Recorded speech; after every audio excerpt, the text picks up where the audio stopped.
Happy Friday, creators, and welcome to the Friday Live Helpcast with me, your hostess, the mostess, Diana Gladney. Hope you're having a fantastic day and a great start to the weekend. Usually it's like a great start to the week. We did a live earlier this week about the brand new, amazing Sony FX30 that just came out. However, I want to cover some of the details when it comes to some of the other camera offerings that are out there.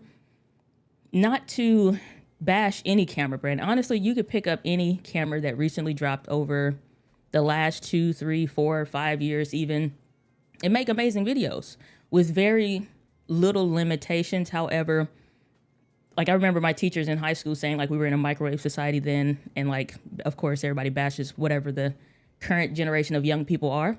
So right now everybody's bashing Gen Z or whatever when they're the ones who have to watch us in the old folks' home. So y'all better chill out. So, but we need an updated list of what's the deal when it comes to buying your first camera for YouTube or buying and upgrading the camera that you have for YouTube. We're covering some of the different offerings. I will not say that no matter what camera you have, whether I cover it or not, is good or bad. But I want to put in perspective because I know some people are kind of like, Diana, don't come on here with these $2,000 cameras now. All of a sudden, you was doing good.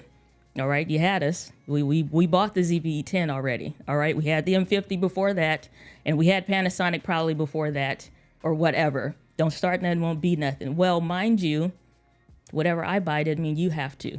Number two, I want to give accurate information of what's the deal, and most people aren't going to be as educated in the camera stuff as I am. So I get questions, I get DMs, I get emails from people that find my videos sometimes after the fact, and some people find it right after they literally just got their camera delivered of something different that doesn't fit their needs. And if you're going to buy a camera, great. And whatever you buy, congratulations to you, and I hope that it serves you well. But it is important to know like if what you're buying is going to best serve you in the use cases that you will plan to use it in or not. And that is, my go-to phrase. What's the use case? What's your use case? So we'll say what's up to the family. Then we're going to dive right on in covering a few cameras. Again, we're not covering all of the cameras, but I do want to give you from the $600-700 up to the $2,000 range of cameras that you probably going to see on the interwebs that you may already have or be looking at, and what makes sense when you're going down the line. Future-proofing, so whether you're watching this live or on the replay, thanks for being here. We appreciate you. What is up, Matthew? Good to see you. Glad that you are here. We have Todd Christmas Clatter. Good to see you, and Merry Christmas. What is up, Earl Hall Studio? Good to see you, brother. Glad that you are here. Four Corners Custom Products. Good to see you. Glad that you are here. And AM1, good to see you. Glad that you are here. Saying I bought...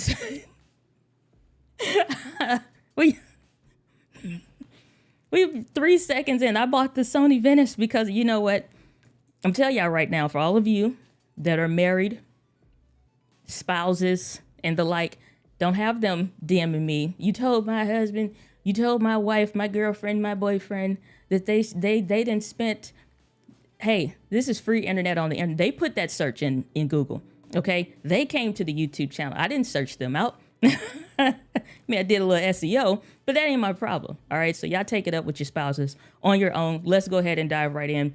We starting at the base. Camera everybody knows, everybody's seen, everybody's heard. The Canon M50, we're gonna go with the Mark II and not the Mark I. This is a camera that seems like a great starter camera, and if you're still using this camera, it can still be a great starter camera. Hell, you could do a lot with this. I've done even different, when I got the first M50 Mark I, just the difference between the two, we'll cover that in a bit. I took that camera as soon as I got it. I had the Panasonic G85, 4K, unlimited recording. We're talking like circa 2018, early 2018. Got the camera, works great. Needed to do a bit of a semi-commercial-ist, and I mean that very small shoot for a friend that was doing and hosting an event. And we were doing the kind of like testimonial videos.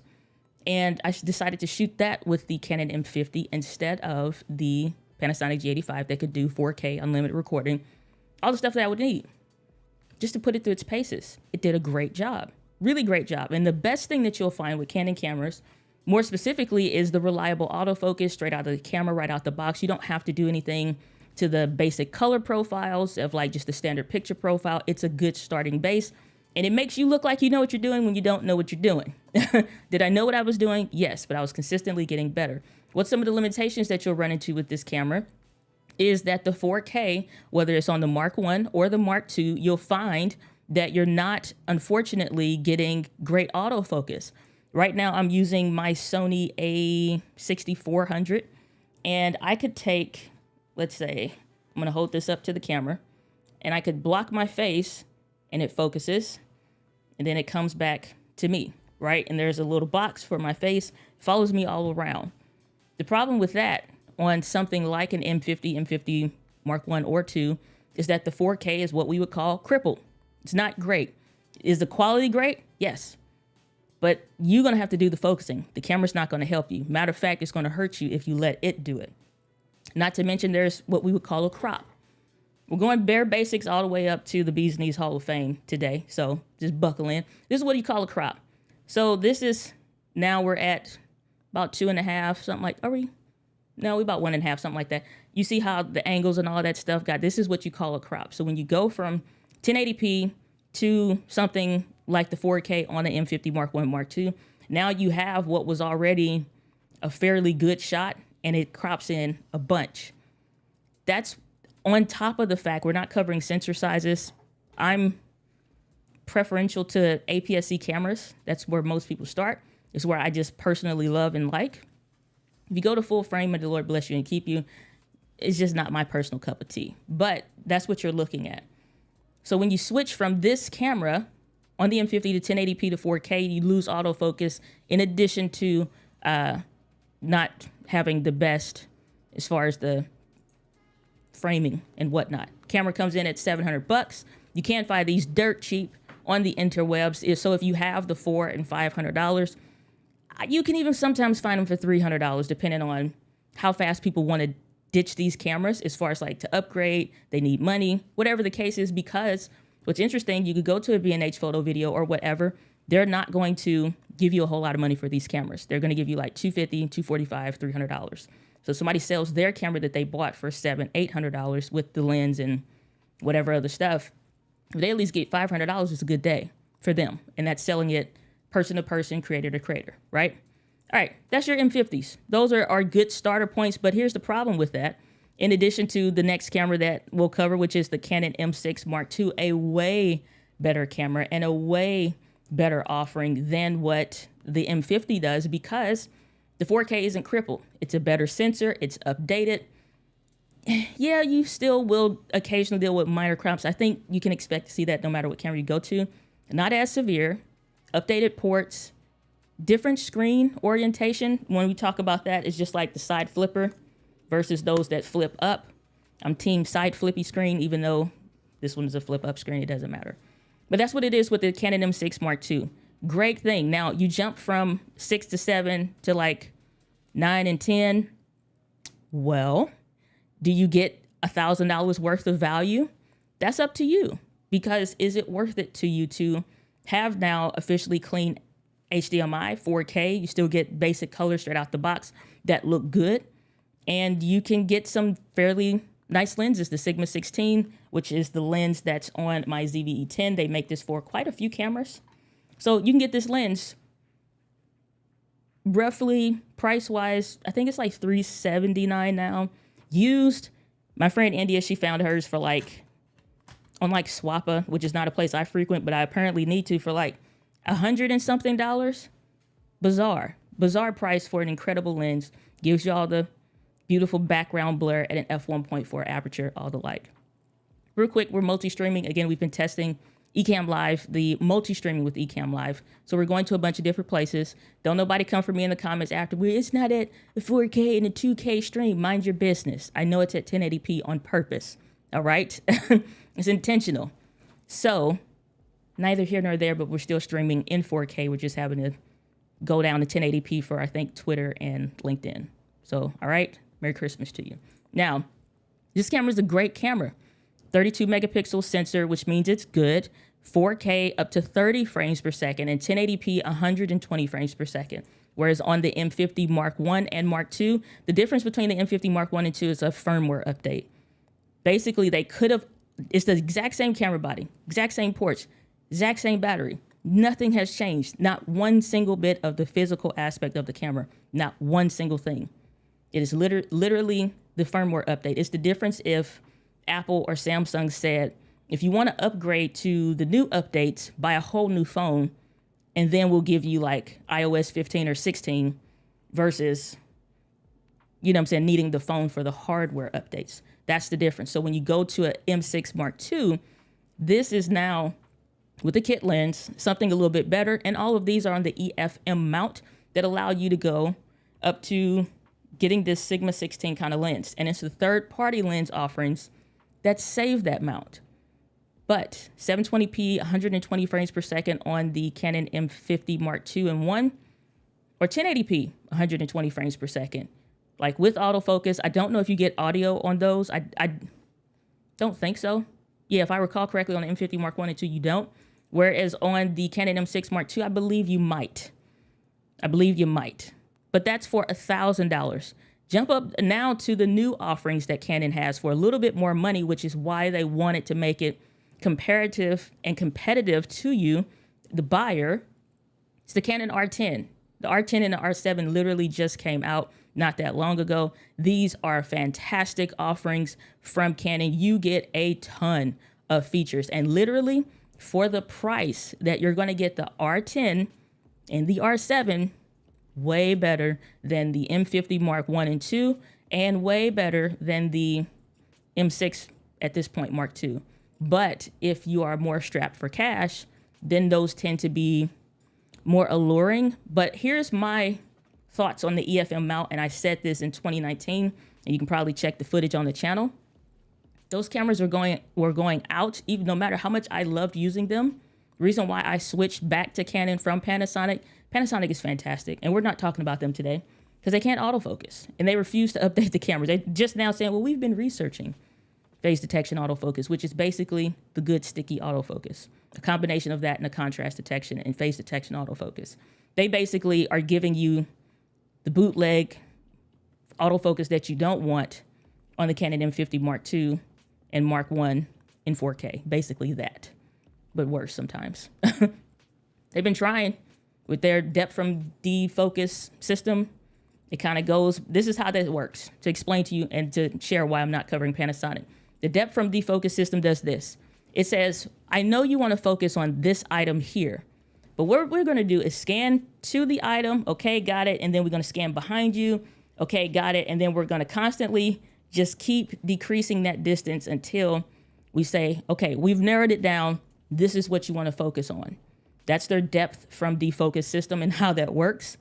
The problem is I keep moving, and some of y'all heads a little bit bigger than mine. Lord bless you and keep you always. It's okay. Some of y'all heads a little bit smaller. We ain't gonna judge today. This is a judge-free zone. But it doesn't, it just is saying like we're gonna move. I'm gonna introduce your hands.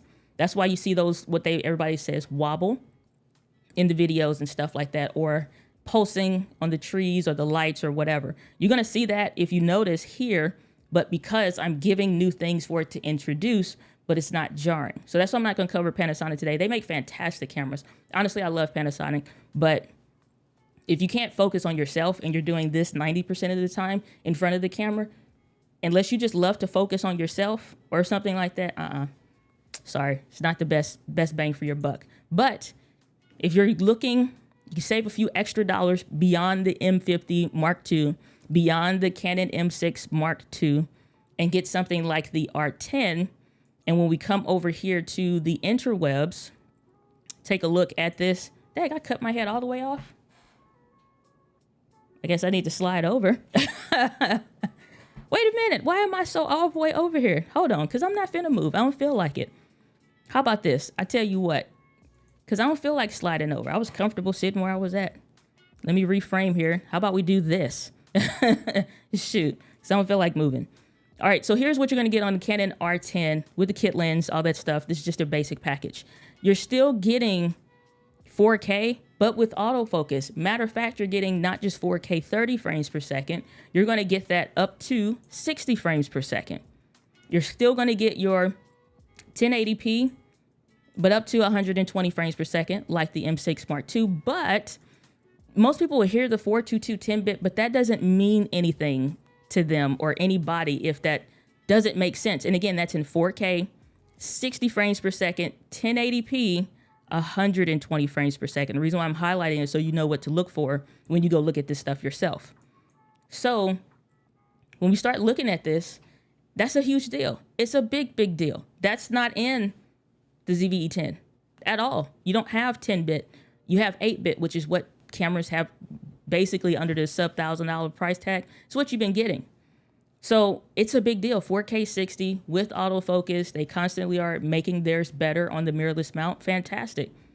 And you get it in 10-bit. The difference with 10-bit is basically like, imagine having the difference between like a box of 8 or 12 crayons versus the 64 120 box of crayons with all kinds of variations of shades of colors.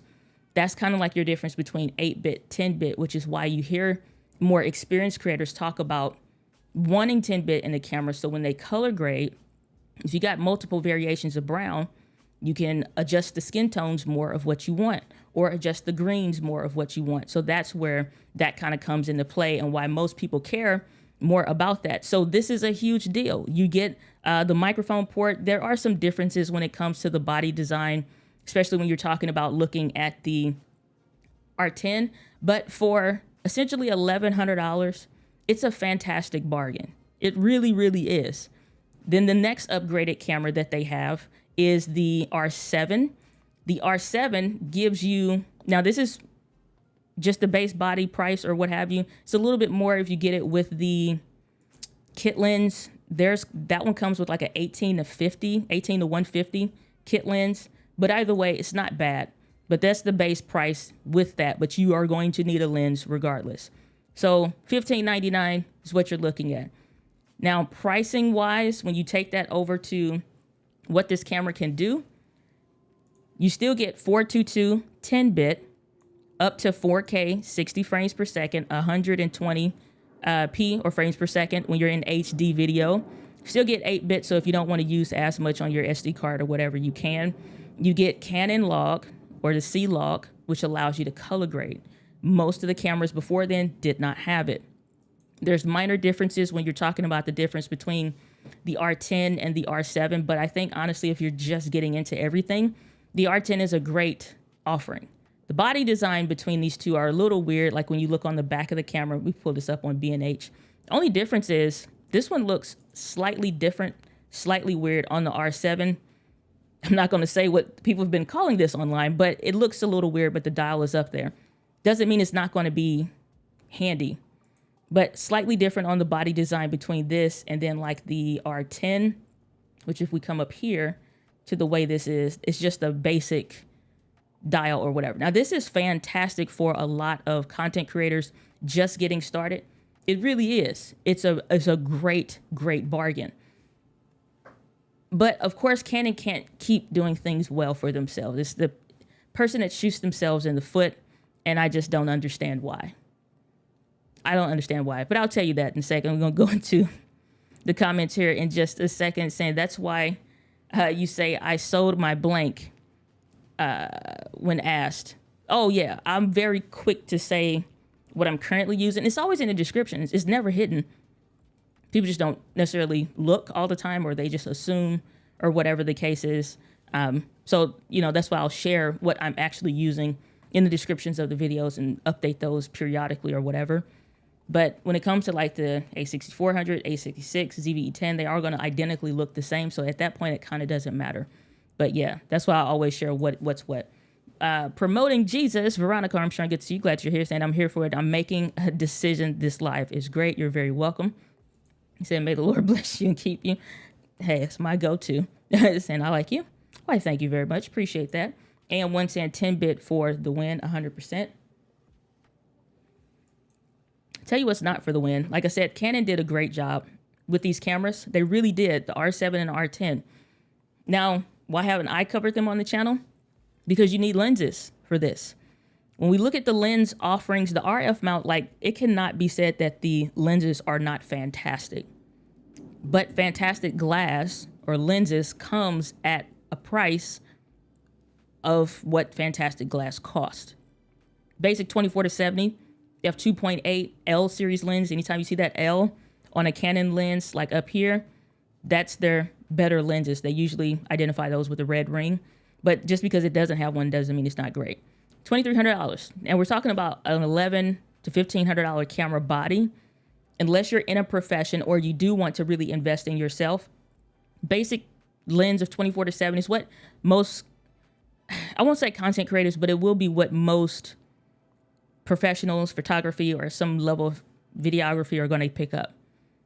For $2,400, it makes sense to them. Doesn't make sense to the average creator. 7200 f2.8 lenses are amazing. Again, coming in at a nice, pretty price tag.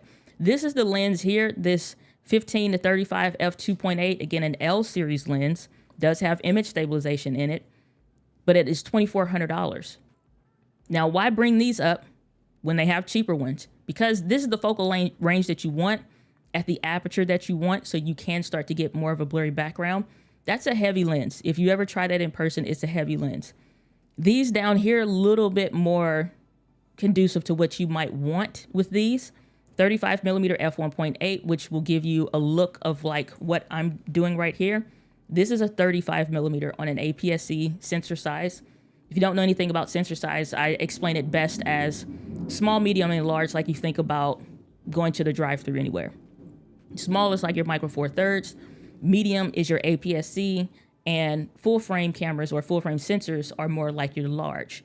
I tend to go for the medium. That's what I generally like, and you're not going to get too many limitations on that sensor size. Plus, most cinema cameras in like movies, stuff that's actually used, ARRI, Alexas, whatever, the very usually some kind of Super 35 or APS-C sensor size. So you can get a lot. It's not any less. But if you look at the lenses for like a R7, R10 kind of camera body thing, you get something like this. Yeah, it's a macro lens, but it's $500, which is a way easier to swallow than up here at our $2,400 and $2,400 lenses. So if you get those basic ones, there is one other one that's very, very nice. 50 millimeter f1.8 is fine, $200, but you need quite a bit of distance. 35 isn't equivalent when you look at crop factors and all that. I'm not going to go into the math of that, but that's the equivalent of that one. But a 16 f2.8, this $299 lens is going to be what most people go to until you get into more specialized lenses. The 35, then the 50, and then you may go into something else. The problem with this, and then there's another one here. There's a couple other ones, which B&H, you can just put in the search Canon RF if this is your jam and go for that. Problem with this comes this article.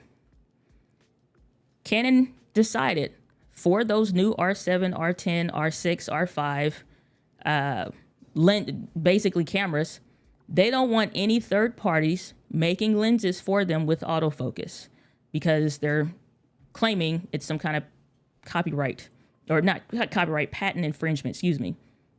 So this is a frustrating blow if you plan to go with the Canon RF mount, which I was waiting to see where things are going to go, because I'm like, it does me no good to recommend you a camera. You're like, well, what lens should I get?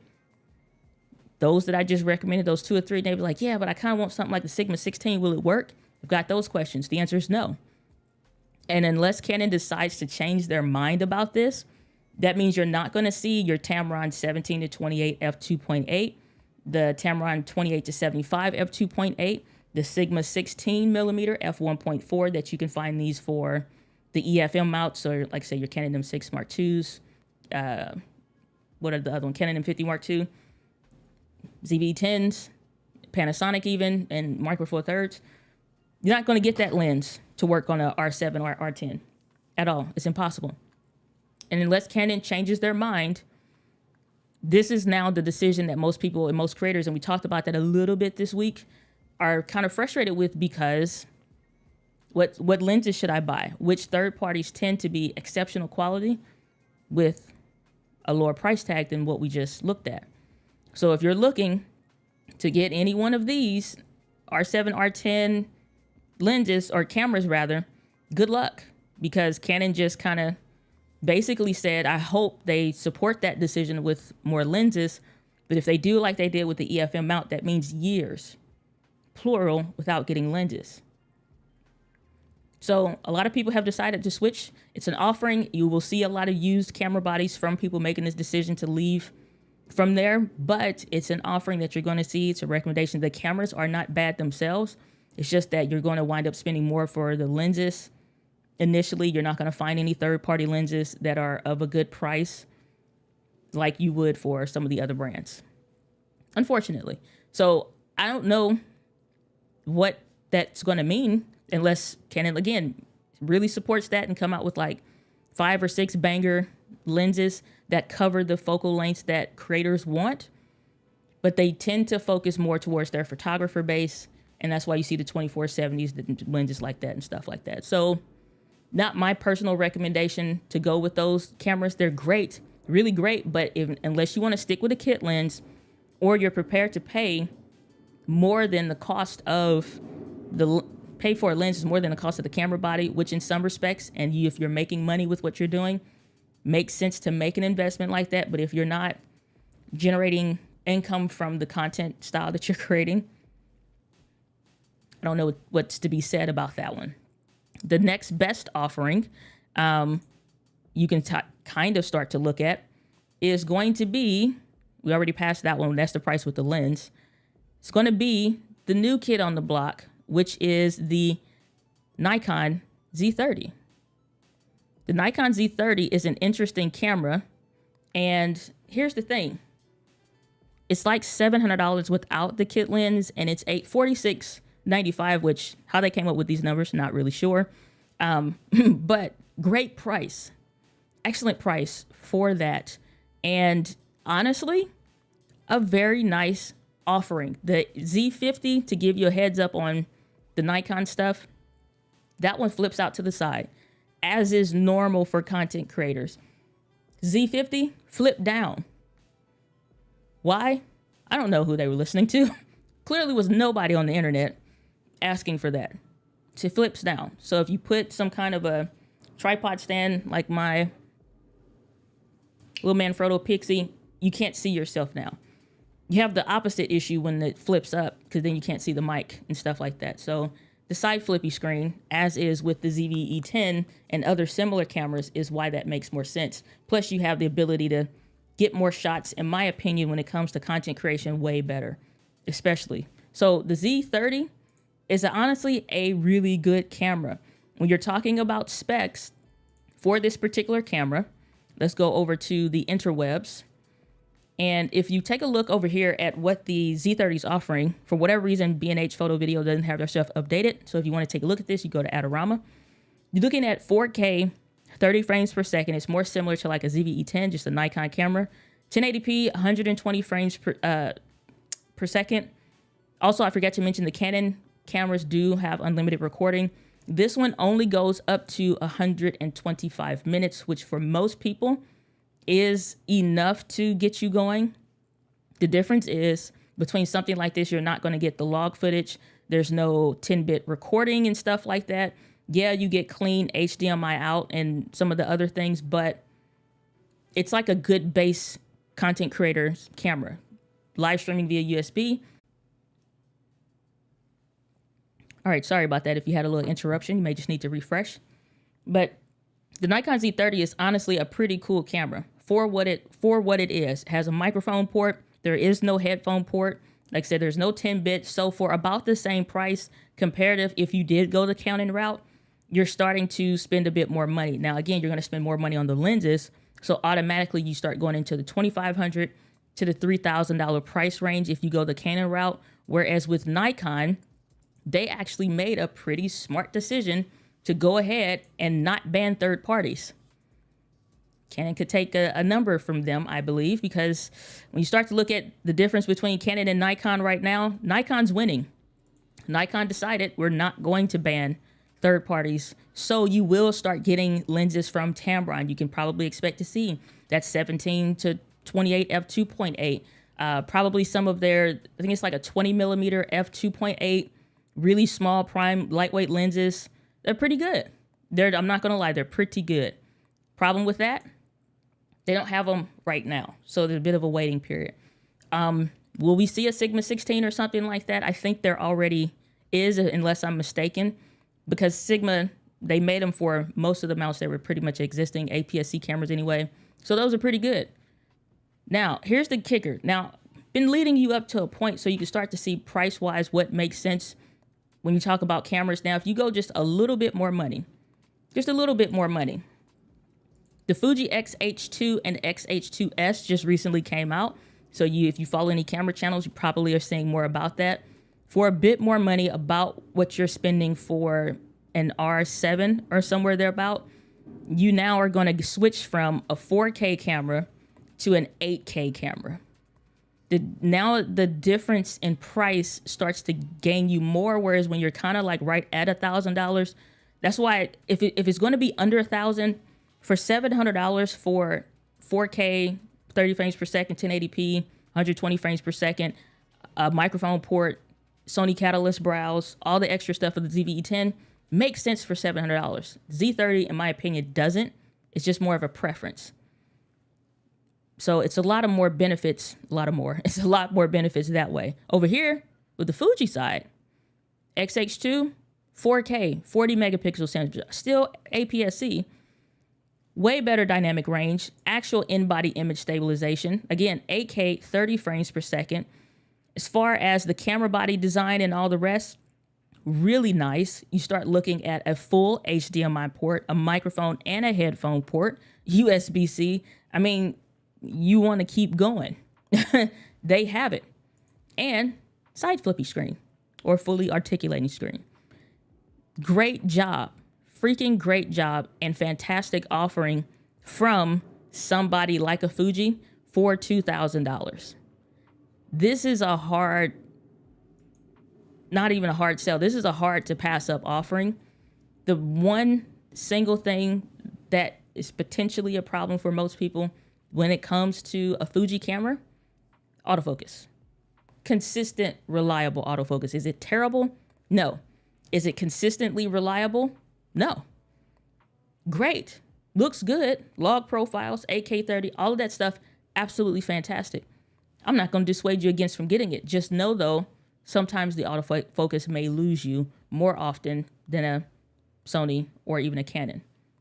So something to consider there. But there is something, no matter where you go, stair-stepping, but you start to spend a little bit more money closer to the ballpark of 2,000. Because one way or another, the honest truth is you're going to spend over time. That $2,000 is very easily acquired somewhere. Lighting, audio, we did the video of, like, if you needed a complete YouTube studio under $1,000, I think it was around for about $977, literally got you every little bit of something that you would need to get started making videos. The difference is trying to make sure that you're buying what you need now, so you won't have to buy another camera in 12 months, 6 months, 18 months, even 24 months. And a lot of people start to get nervous when they find out that the camera that they have can't do what they actually need or what they may later have a vision for. And I like to say, buy based on like what you want that's going to have like your God-sized ideas at some point. You know, you want to do a video podcast. You don't have one right now. Don't get a camera that doesn't have unlimited recording. You know, you and your homegirls like to talk for over 2 hours. Don't get a camera that doesn't have unlimited recording. So that instantly takes you away from the EFM mounts from Canon, like the M50s and like the M6 Mark II. Doesn't have unlimited recording. Now you could go into the R7, R10 thing, but now what lenses do you use? And you say, well, I want a lens with a blurry background. You're either going to need to adapt lenses from their older DSLR mount, which are not bad. It just makes it a bulkier package, a heavier package, but you can find a lot of used glass around. Go the Nikon route, you're kind of waiting on some lenses. Some are available, but you probably should be able to get by. Are you going to have all the settings and Bee's Knees Hall of Fame stuff? No. The reason why I'm not going to mention the Z6 Mark 1 or 2 or the Z7 Mark 1 or 2, no side flippy screen. You got to have a flip screen, in my opinion, because otherwise it becomes a silly situation. Let's get into the comments real quick. Saying, ever find it hard to part with an older camera for sentimental reasons? Sentimental reasons. The Panasonic G85 and then my original Canon M3 that I started with were those cameras for me. because the M3 was my first mirrorless camera, and the difference between switching from DSLR to mirrorless was a huge thing. And then the difference between switching from 1080p to 4K and unlimited recording in the G85 was fantastic. But it's not sentimental enough that I would be willing to keep it and not trade it in towards what I actually need and want. So it's like what I need and what I want to create, the visions and the goals for the future content, supersede that of how I currently feel about a camera. Everything is, in my opinion, is always on the chopping block unless it's something like that at some point doesn't make sense to sell or trade in. But I tend not to keep some cameras. Like the ZV-E10 it'll probably be a camera, even the ZV-1, probably be cameras that I don't sell. One, because the monetary value doesn't make sense to sell at that point for the difference in value. But for sentimental reasons, no, I'm not sensitive enough to oh, I love it. It's my first. Like, it's not that special. It's a camera. It's only special to the point of what it's helping me to create that's more special to me, if that makes sense. So I started with the Canon SL1, moved to a GH5. That's a huge jump. Now looking forward to trying the new Sony FX30. We're getting to that. We are getting to that, my friend, because the FX30 is a different beast. Saying rigged out my ZV-10. What's up, MDEC? Good to see you. Glad that you are here. Y'all can feel free to ask questions because in about 2 shakes of a lamb's tail, we're going to be going into Q&A. So if you have questions, feel free to ask. Saying I rigged out my ZV-10. It's a very interesting camera when you start to add stuff to it. Saying you just mentioned a website where I could buy a camera on the cheap. Would you post or link to it? So I don't even know what I would have recommended. So it depends. Okay, so if you're looking for a used camera, it's like KEH.com, MPB.com is another one. Like Mary, Proud, Bravo. Clearly, I was never in the military. I don't even know what it would be, but like basically that MPB.com. Adorama. They sell some used ones, but not like that fantastic. And then B&H is great. Swappa, SWAPPA.com, Swappa, and then Mercari, MERCARI.com. Those are the different ones. So you have to hit the replay real quick and go back a few seconds for those. But those are the ones that I would say. So yeah, it depends. Saying Catalyst Browse. Yes. Catalyst Browse is the Bee's Knees Hall of Fame. Don't care what nobody say. And a little bit, we're finna get into the FX30 in just a second. Saying the FX30 looks fantastic. It's an amazing camera. It really, really is. All right. Then said, do Fuji owners drink Fiji water? Probably, allegedly. What's up, David Kennedy III? Good to see you. Glad that you are here. Kim Bucha in the house. Good to see you. Glad you're here. If you have a question, put a Q with a colon. Makes it easier to find. 100%. Yes, indeed. So real quick, there's, like I said, when it comes to the cameras, let's talk about now we're getting past $1,000. For the Fuji XH2 and XH2S, there is a price difference. Now, if you get it with the kit lens, we immediately go from $2,000 to $2,500. But for the specifications, we're getting a great sensor, 4K, not 4K. Well, you do get 4K, but up to 8K, 30 frames per second, 4K, 60p. So still can do slow motion, just not as slow as 120p, but that's not a huge deal. 1080p, 240 frames per second, 10-bit. There are some crops as you go into different modes and whatnot. So know that 5.67 million dot resolution screen, or excuse me, viewfinder. The screen resolution is updated. I can't remember the numbers on that. But fantastic camera for $2,500. The one that is, let's go with an 18 to 55 kit lens. You now go from 20. Woo. Wait a minute. MK, that ain't the regular kit lens. Woo, that was a jump. So maybe they're not selling this one with a kit lens. What was it just for the XH2? Okay. Usually for kit lenses, you can sell, those are running for anywhere from 200 to maybe 3 to 350. So add that on top of that, because this MKX is clearly not a kit lens. But $2,500 at least for the base price. Expect to spend a little bit more. That's pushing you closer to the $3,000 price range, especially after tax, depending on where you order it from. If you get it from like B&H and Adorama up in New York, if you're based in the States, you can expect not to have any tax issues for the most part, depending on where you're located. But again, for an 8K camera, you're getting the 10-bit 422 ProRes F-Log. You name it, just about it has it. Is there some crops in it? Yes. Leads us to over here to the brand new cinema camera, the Sony FX30. This camera is $1798. I've covered on the channel various lenses. All the lenses I talked about for the ZVE10, all of that mount stuff is the same. All of the lenses will work and would be a good pick for it. However, the difference is, yeah, it's not 8K, but it is 4K, 120 frames per second, the side flippy screen, updated sensor, 26 megapixel sensor, which about, I think usable pixels is about 20 megapixels regardless. So 4K up to 120 frames per second. Some people have asked, is that with audio? Yes. 10-bit 422, 16-bit raw out of the HDMI. So if you were doing a stream, if you were connecting it to a monitor, which I think is the Atomos monitors that are going to get that 16-bit raw output. Why get this camera instead of something like, let's go here for the Fuji X-H2S with an 8K and 4K 60 camera? Why one versus the other? And again, most people don't say, well, I don't see me spending no $2,000 for no camera. I understand that. Here's the kicker though. One way or the other, you're spending the money. If you buy a camera this year that's not sufficient to what you want or the goals, because what you want is always going to be itching at you. You get a camera delivered today. Be happy about it for a little while, but you keep looking at what you actually wanted. Ask me how I know, okay? Get a camera.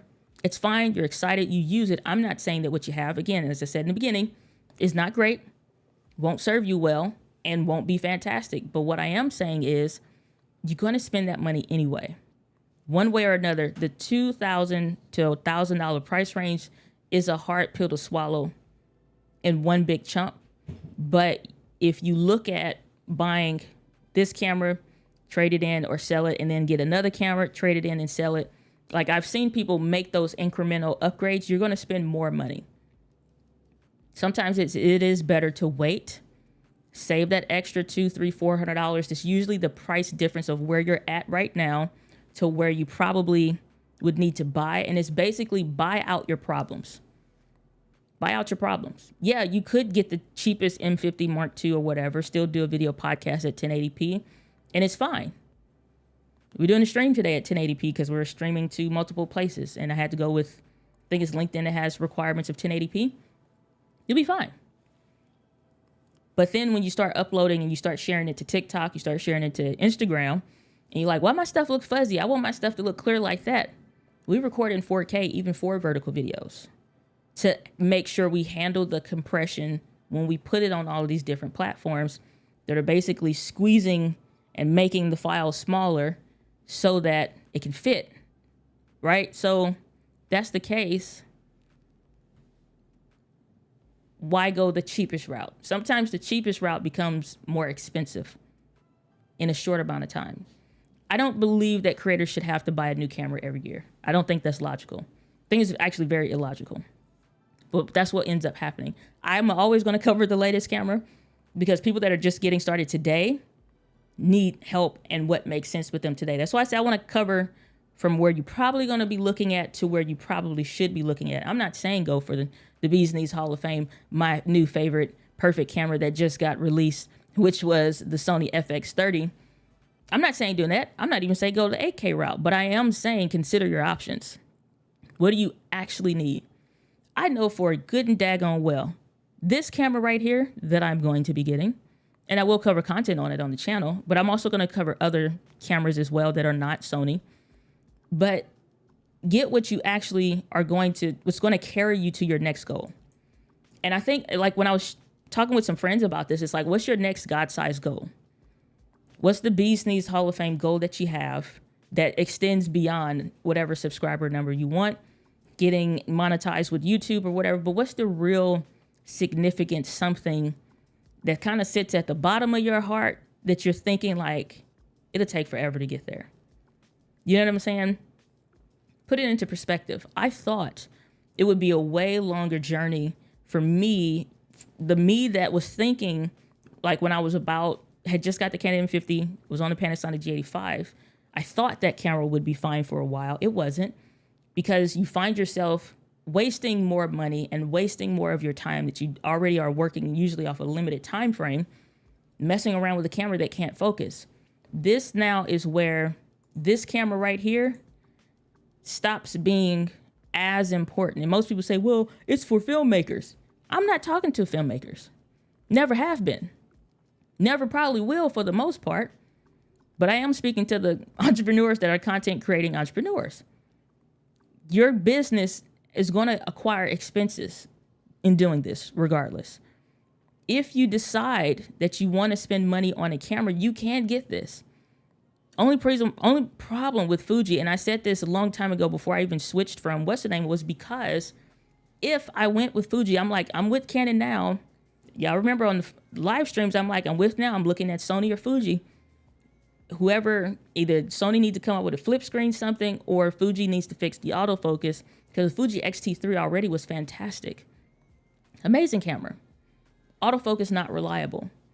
How many times you want to keep re-recording this stuff when you finally said it right, and then you realize it was focused on back there on the painting. It's got John Coltrane in focus. It ain't thinking about me. So now I have to re-record the video. How many times do you want to do that for $2,500 or $2,000? Well, just lock the autofocus. And it's like, at some point, excuses become dumb. Let's just be real honest. Excuses become dumb after a while. Well, it's not for, shush, shh, shh, shh, shh, shh, shh, shh, shh. Calm down. I'm not trying to sell you on Sony, but I think it is one of the best brands for content creating entrepreneurs for all the reasons that I already covered today. I do think the Fuji camera is amazing, and I think they're just nearly there.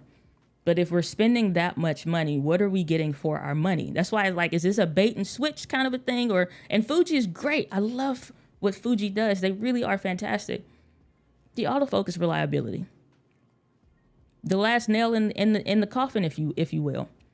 Canon. Finally making fantastic cameras. Two of them. We don't want you to buy third-party lenses. What? Nikon, on their way. Gosh darn it. And if the releases that they're coming out with in their roadmap are good down the line, on their way. You might see me recommending Nikon cameras in the future over Canon cameras. It's about the brands that listen best to the people that are actually paying them. Sony, I'll say Fuji. I'll say Nikon. Panasonic, Canon. That's the hierarchy of brands in my opinion. Olympus, we don't know what Olympus is doing right now. Olympus been putting themselves in timeout, and ain't even nobody in the other room.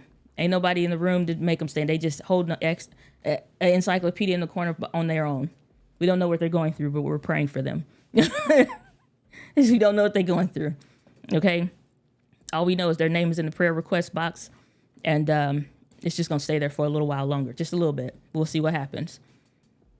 But if you're spending the money for a camera, let's let it make sense. And the cool thing with what's happening with this brand new cinema camera. Now, this is not going to be for everybody, but if you're a content creating entrepreneur, you're spending your money, you're investing in your brand. First of all, stop being afraid to sell your cameras in a very sincere way. Like, I recently helped walk somebody through this.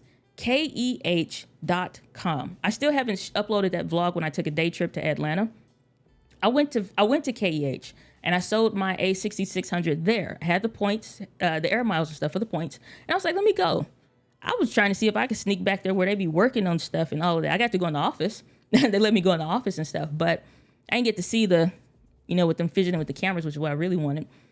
But they were just as great in person as they are online. KEH.com will give you the next most amount of money next to MPB. MPB is just slow right now. It's going to take you about a month or whatever. That's the only thing. KEH.com, fast. I mean, like a week fast. They evaluate it. You can do it in a video form. Like, and you can say, yeah, I got this. Like, I was looking at the A6600. I had just got a scratch on it or something. And I'm like, yeah, right here at the bottom plate, you can see it's kind of like a little bruised from regular wear and tear, but it's perfect. And it's like, okay, ain't that much off. And it's like, okay, yeah, cool. How you want to just pay it? PayPal? Okay, cool.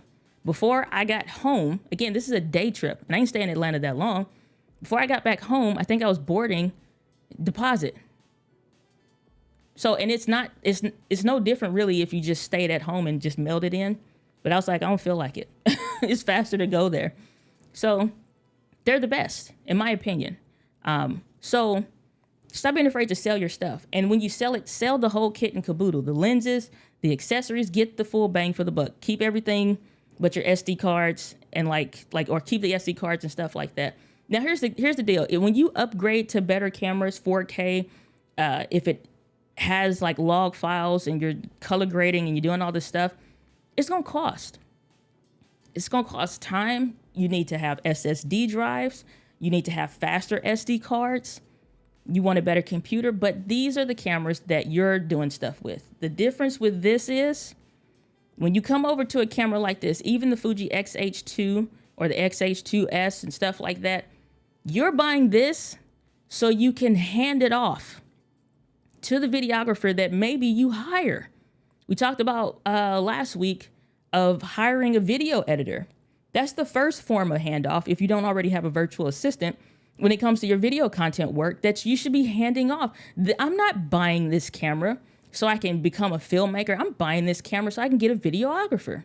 I don't want to keep doing videos and playing with stuff and throwing the white balance off. Yeah, I want to learn filmmaking skills and stuff like that because I'm an educator, I'm a teacher. But I ain't trying to be no filmmaker I don't want to do that. I want to have fun and create content and teach, but I don't want to be a filmmaker. I want somebody else to record the talks and stuff for me. Shout out to Kurt Nugent over at How It All Works. Shout out to Doc Rock over at Doc Rock on his YouTube channel because they helped record my talk when I went to Social Media Examiner. That was a God-sized goal that I had sitting in a cubicle at the bank that when I finally quit my job and went full time, that goal came way faster. But I had gear that could complement what I was doing to fit that God-sized goal. Now I'm getting the next thing. That's why I want to say, like, let's talk about the next stage of what it is. Fine, keep the ZV-E10 for you. Keep the R7, R10, those even great cameras even. But should you go elsewhere, Fuji X-H2S or even the X-H2 is two different cameras. And the Sony FX30, we're talking about next level God-sized goals. $17.98 is cheap. And I know some people's like, again, saying in the beginning, I couldn't see myself paying that much money for a camera. You are. Because when you went from the M50 to the M50 Mark II, just so you could have clean HDMI out. Then you went from the M50 Mark II if you didn't come from like a SL1 or SL2, which I never recommended those, FYI, for a reason. Because DSLRs suck. The audio sucks in those. Quality looks great video-wise, but the audio preamps suck, which is why I never recommended a DSLR. So you switch from that. And you're doing this every 8 to 10, 12 months. At some point, like I said, I'm going to cover more than just the Sony cameras on the channel moving forward. But I also want y'all to start thinking about, like, what do I actually need? Buy the camera once, sit on it for 2 or 3 years comfortably, and maybe not buy another camera until you actually need or want to, based on your goals instead of based on the budget only. Sometimes it makes a little bit more sense to stretch into that next layer. You know what I'm saying? Does that make sense? Let me go to the comments. My bad. I got on a tangent. MDEX saying you definitely are right. The ZV-10 is interesting when you add on, aka more stuff. Saying fantastic. Yes. Thank you, Kombucha. I appreciate that. Let's see here. Matthew Pate question. Can you discuss the customization for the FX30? On the GH5, it has several custom buttons and ability to go 24. Okay. It's going to be more than what I can actually cover in depth when I get my hands on one. So number one, I'm on the list with Sony to get a Model N to cover or whatever and review. But it made sense for them to give it to filmmakers first so they can do the promotion and stuff because I'm not a filmmaker. So we're on the list with Sony. We'll get a review model. It just depends if that comes first or if, what is it, like in October, B&H is saying something around when those will ship. October 24th, according to B&H, when they'll get here. So we'll see somewhere between there, October, November, maybe, when I get my hands on one finally, unless I can steal one from Doc someplace in Hawaii. But when you start looking at the difference on here, customization options in the buttons, it's a half and half. It's not all buttons and it's not all internal software. It is a touch screen on here, and you do have the buttons like here. It's like 5, which is set for focus magnification. Any of these where it says display, zebras, peaking, all of that stuff, you don't have to keep it there.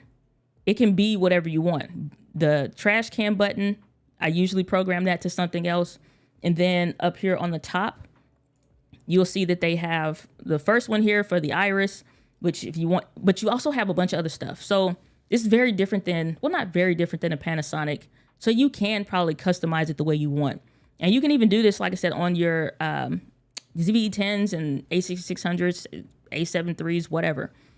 But the difference is most of the buttons and stuff you may likely already be using is already set as a thing. So you also have on the front of the camera, do they have one of the front of the camera? Here we go. On the front of the camera here, you have a wheel. So if you decide you want to reprogram that to the ISO, if that's what you commonly use, or if it's the shutter, and that's what you most commonly use or change, you can reprogram that dial. There's another button here on the front. Now, it doesn't have to stay a recording button. That's just initially what it's mapped to. So the remapping the camera is basically up to choice of what you want.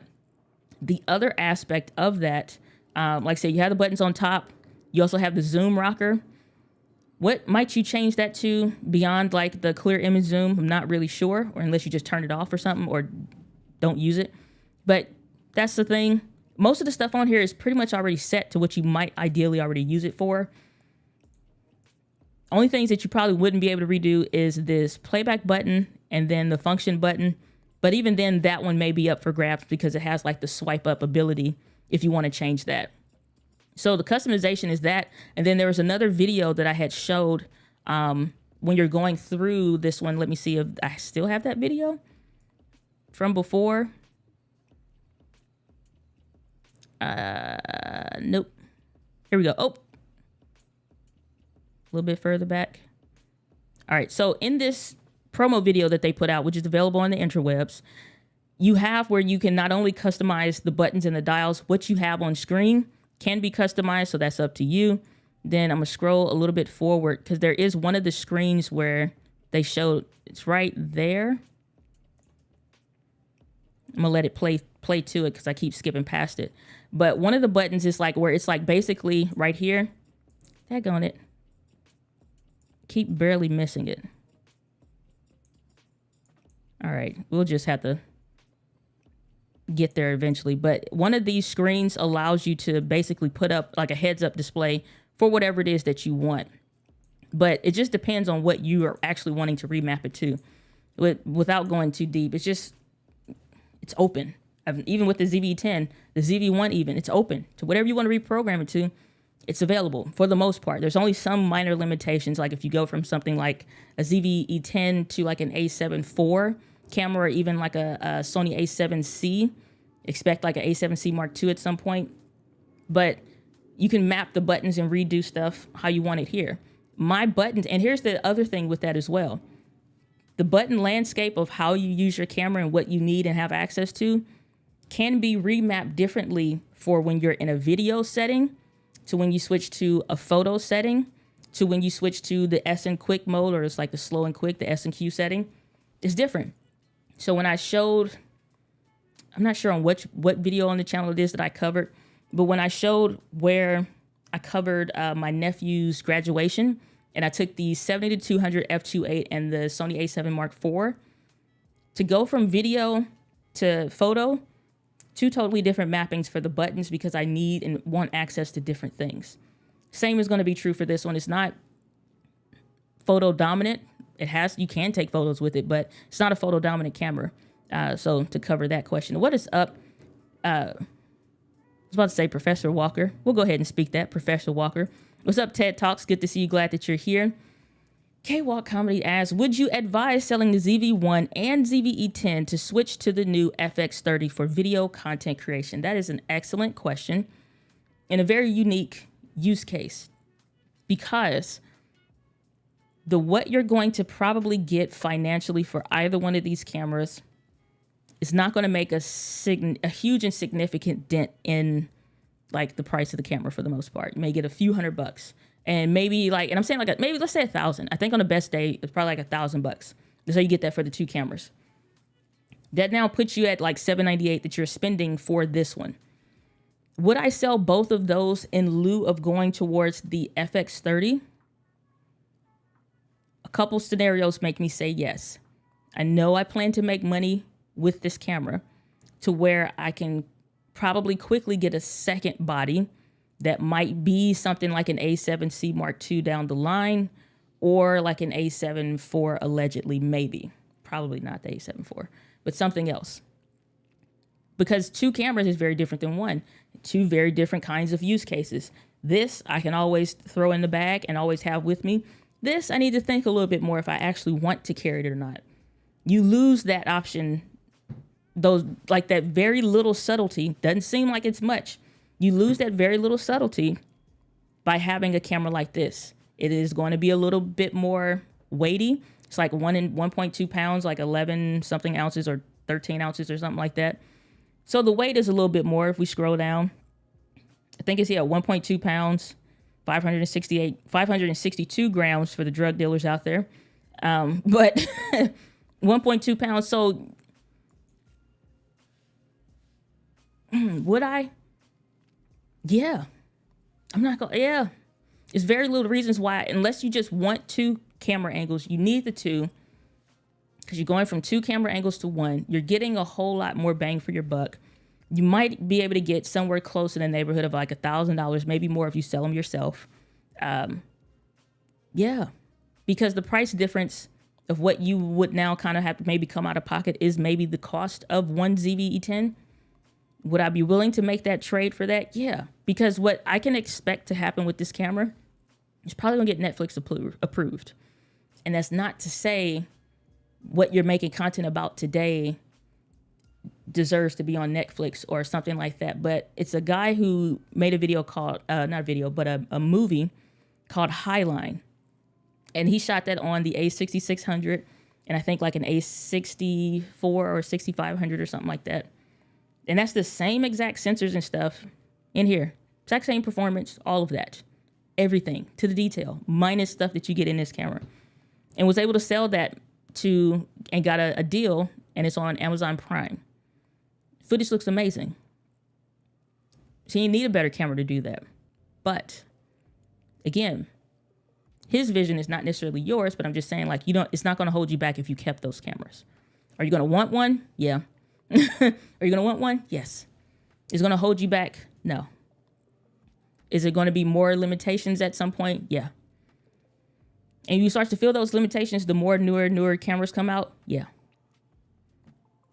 But if you have big God-sized goals, it makes sense. And it's not going to make sense for everybody.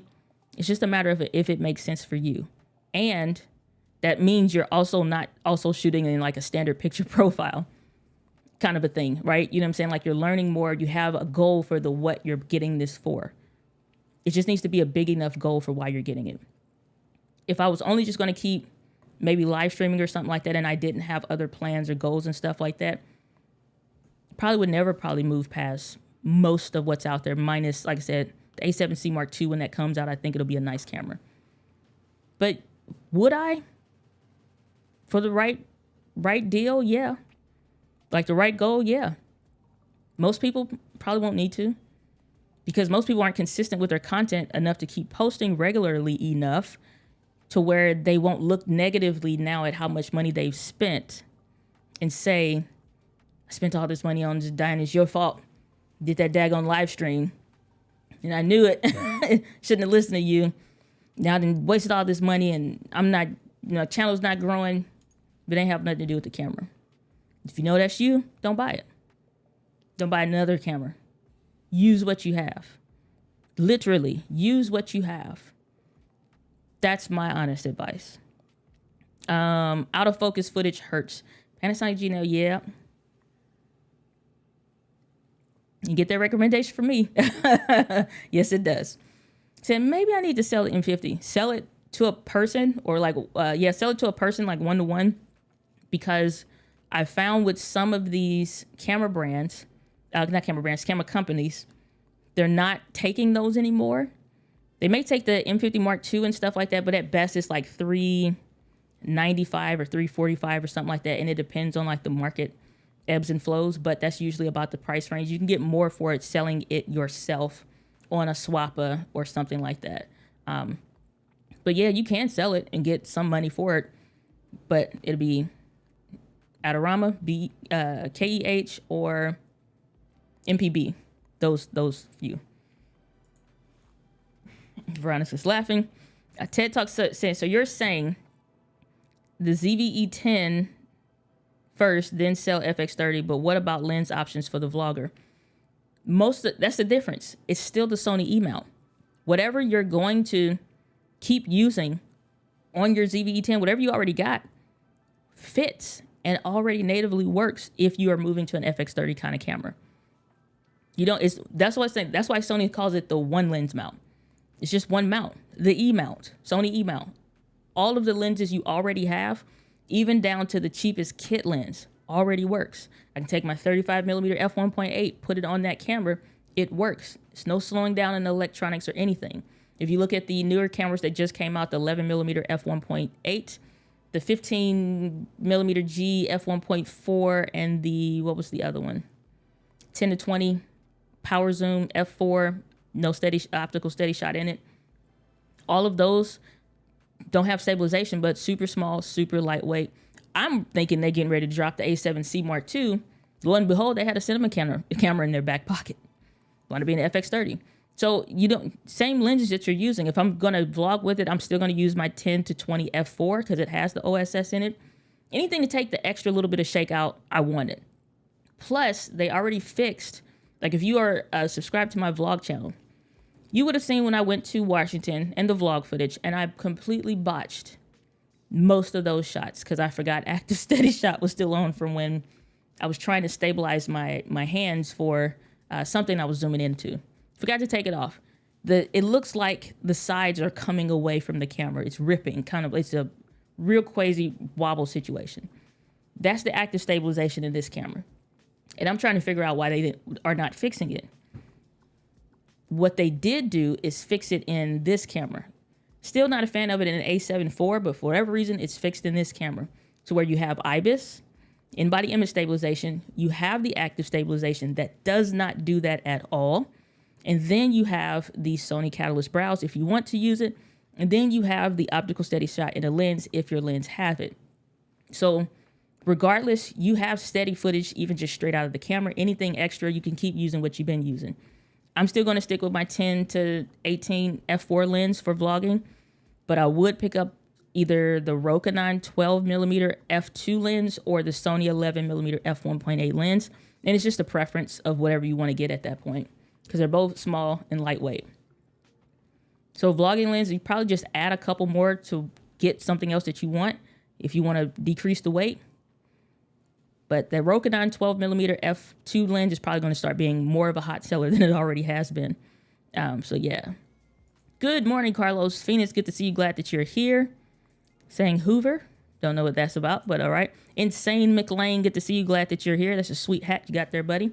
Saying thanks. Was also trying to figure out if you can jump between frame rates quickly on the fly for normal shooting and then slow-mo. So it's a couple things, and it's going to be different on the cinema camera. Again, I have to get my hands on it to really get very nitty-gritty into the how I plan to shoot with this and the what's possible with this camera, because it's just not enough footage and content out there for me to get all my questions answered yet. However, what you can expect to see from the switching frame rates, because you're coming from the GH5, you're going to be able to, one, go from the different specific modes. So you have, because you say you're coming from Panasonic. So You know how you have your custom dials at the top? It's the same way with Sony. You have some that are on the camera, and then you have some that it'll say like M1 and whatever, because it's based on an SD card. So you'll be able to do that and swap to specific modes that you have based on that. Furthermore, when it comes to certain frame rates, I can't remember who did this, but you're just gonna have to like search FX30 on YouTube, start going through the specific filmmakers. I think Mark Bone is a great person to watch his video on this FX30 so far. I'm trying to remember some of the other guys' name, but I just can't. Gerald Undone covers more of the technical aspects. Mark Bone covers it from a working photographer, videographer standpoint. Well, not photographer, but videographer, cinematographer standpoint. Check out his videos because he covers more of those specifics, but you still get the memory recall in the camera, but there are some different options to switch between one. It's another guy. He's a British guy, but basically he remapped one of the buttons, like the trash can button, so you can quickly switch between what you need access to in that camera.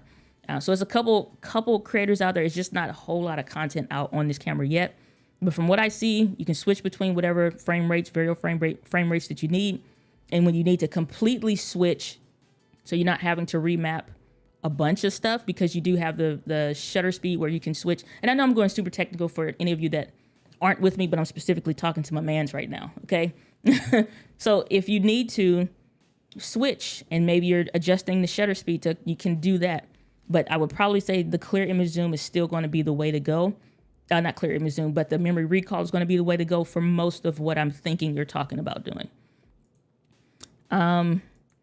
K-Wall Comedy saying, for my weekly live stream, I'm good with the ZV-E10. That new Sony is just gas. For you specifically, unless you have some real content goals for the next 90 days moving into the next new year, and not just for the next new year, but the next 1 to 2 years, 3 years, then at that point, yes. But you may need to temper your expectations and not just buy it because you like it, unless you just want to. If you just want to, like, there is something to be said about buying something because you want it. No other reasons, but you want it. If that's all that it is, and you want it, and you have the money for it, get it. Because all you're going to keep doing is watching YouTube videos about it. You're just going to keep watching YouTube videos and just stressing yourself out. Get it. Enjoy it. Love it. But no, you're probably going to put it away if you're not making regular and consistent content with it.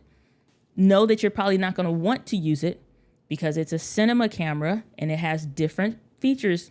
You're talking about, easier menu system, but it still has more stuff to it. More than your average camera has to it. Your average Sony camera has to it. So don't pick it up if you don't plan to actually create with it. Principal Walker. But if you just want it, you either temper that expectation or drop the dough for it. What is up, Migs? Good to see you. Glad that you're here. I've watched your lives 2 times in 1 week. Must be Christmas.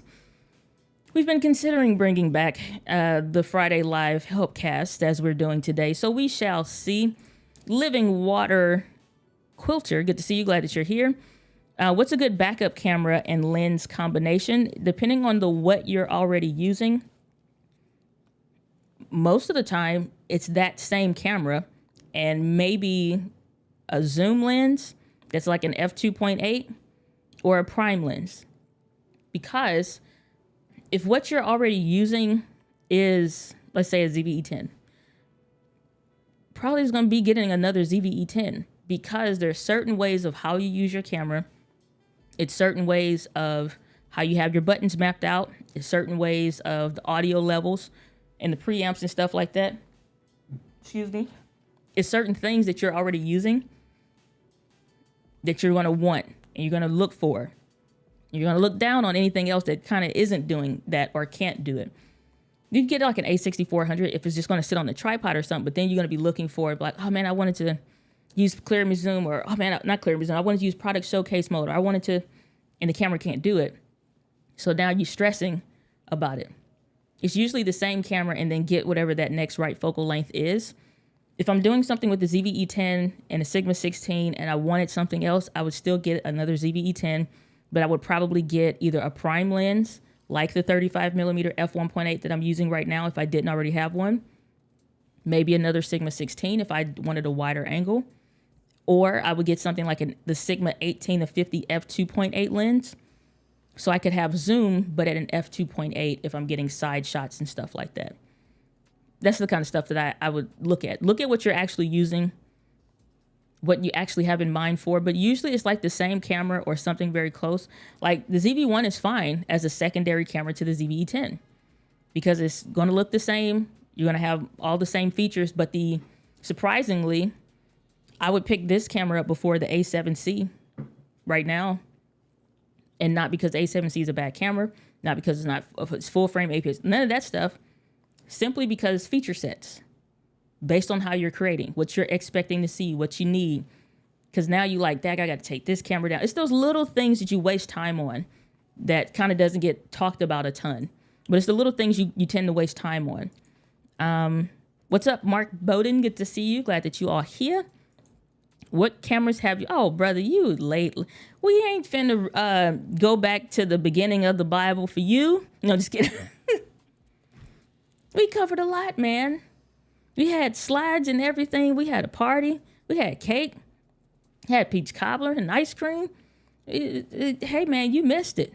You're going to have to scroll back. No, we covered a lot. I covered quite a few cameras.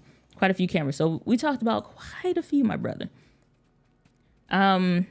Truth Spawn Point shoots exclusively on iPhone and is about to reach 300,000 subscribers. Subject and story is king. Use what you have. Here's the difference with that argument, and I'm not going to disagree with you, but I was thinking about that today. And like the iPhone 13, 14, 12, 11, it doesn't matter. Samsung, whatever version they're on now. Yes, you can shoot your content with a smartphone that probably will still cost less than most of what I've talked about today, and minus those few entry-level cameras. But you still need accessories. And the one kicker with smartphone cameras is either the audience truly does not care with what you're shooting on, as we see with TikTok or what have you, or you actually know how to use the same video features and functions of a camera on the smartphone. Because if I hold my smartphone up now, rear-facing cameras, 4K 24 frames per second, it's going to look like trash in a bag. Not because I don't know what I'm doing, but it's very different. Are you going to care? For the most part, yeah. Most people do. Stream I did earlier this week, I think we had to go to 720p for where I was streaming to or whatever I was testing that day. People like, it don't look as good as it used to. It's like, calm down. I know what it looks like. That's why we don't use other streaming softwares out there. But it's a matter of what you're going to deal with. I couldn't handle my stuff with a smartphone. I don't care what it is. They all look great in the right conditions. All the stuff is still the same. And for the most part, personally, I wanted a dedicated camera for what I'm doing, because I'm not finna use my phone for it. Oh, I got to stop, or a call came in. Dad, stop the recording. Okay, go into airplane mode. Great. You're running your camera or your phone. Oh, I need cloud storage. I'm not doing all of that. It's a bunch of wish-washy stuff. I'm not doing all that personally. I'm just not. It's a ridiculous system that doesn't make sense when you're creating longer form content and stuff. So yes, you can grow a channel, do a fantastic job. I have no qualms with that. But if you're coming over here to this channel, you are looking to use a dedicated camera for what you're doing. It's not that smartphones, it's great, amazing smartphones out there. I just think past the point, probably going to either need a second smartphone to do what you're doing, or you're looking to get a dedicated camera. So it's a personal preference at that point, but it's not going to come from recommendations from me personally. Richard, good to see you. Glad that you are here. K-Walk Comedy sends, I'm doing and enjoying the ZV-10, so I'll stay there until I get to the point where I want to experiment with color grading. Technically, you can do that now. ZV-10 ain't limiting you. You can go into, it's a lot of picture profiles on the camera that you can start experimenting with. You don't have to completely go to S-Log 2 or S-Log 3, which is more or less of a black and white. There's a lot of stuff in there. You can play an experiment right now. You just can't push your colors as far as you may think, or slapping a LUT onto what, like, oh, okay, I'm gonna shoot an S log, exposed to the right, throw a LUT on it. You already have messed up. So yeah, it's a little bit more to that. Saying thanks, you're very welcome.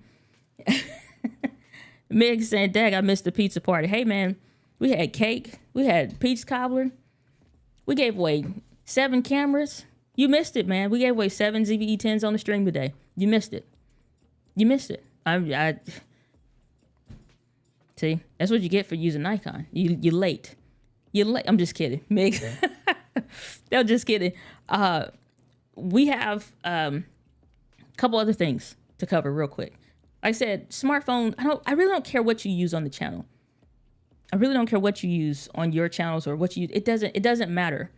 It's just a matter of what makes the most sense and what's most conducive to the goals and the stuff that you have. Are you limited with the smartphone? No, because you still have to learn the basics of video. You still have to learn all of the stuff that you do with the camera. I just prefer a dedicated tool for what I'm actually doing, and let my phone be a phone and like can't handle the in-betweens. Because I don't want to play with the limitations of a smartphone. Even at best, like Tony Northrup has a great video on the FX30. He compares it across a lot of different cameras, including the iPhone 14, which him and his wife, Chelsea, they usually get the latest. It looked like trash in a bag. It looked like trash in a bag, and he himself said so. It looks crazy. I don't even know what happened. Maybe it's a firmware update. I don't know. But at some point, it makes sense to get dedicated tools for what you're doing, in my opinion. If you're here on the channel, that's my recommendation. And that's probably where you're already at. If you want to use a phone, may the Lord bless you and keep you always. Have fun with it. I talk about cameras. So I've been scared of the S-Log settings, but intrigued by the possibilities. You don't know what it takes to record in some of these log profiles and stuff until you start doing it. And until you actually record something beyond a throwaway video, or at least what I call a throwaway video. When you record something in a profile that you're not familiar with, and it's a legit video that needs to go out, you didn't say, hey, y'all, on Tuesday, we dropping a new video about X. And they like, yeah, I've been waiting to see something around that. And you record it in some kind of log profile, and you realize you messed up. It make you learn a whole lot faster than just like, I'm gonna record 3 seconds and see what I can do with it.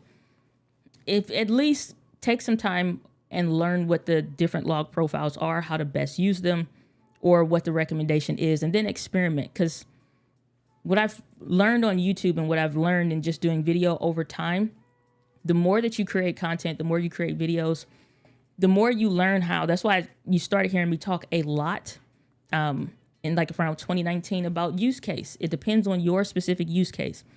You can't copy and paste buy everything that everybody's using, because you might need more lights. You might need less lights. You might need a different white balance for your skin tones, for you to look how you want to look. You know what I'm saying? So it's going to take some education around it, but actually record some stuff. Start recording vertical video content and experiment with that, because it's just like 60 seconds or less. Maybe post it to your stories on Instagram or something, or even Facebook, because those will disappear. So if it look like trash, ain't no evidence, but you're getting the experience and you're actually putting something out with it. And you can see what it looks like on your phone. Most people are trying to color grade on monitors that aren't great for color grading. They're not dialed in. That'll teach you something. Learn that lesson the hard way. Saying, oops, forgot my cue. All good. Said, haven't been on a Friday live stream in a hot minute. Virtual school day due to, what was it, Hurricane Ian? Ian's a bastard, okay? We don't like Hurricane Ian. And the rest of y'all, get y'all kids off TikTok freaking doing Michael Jackson moves in the rain. Like, why are we praying for you if you just gonna play in the rain? Get inside. Get inside.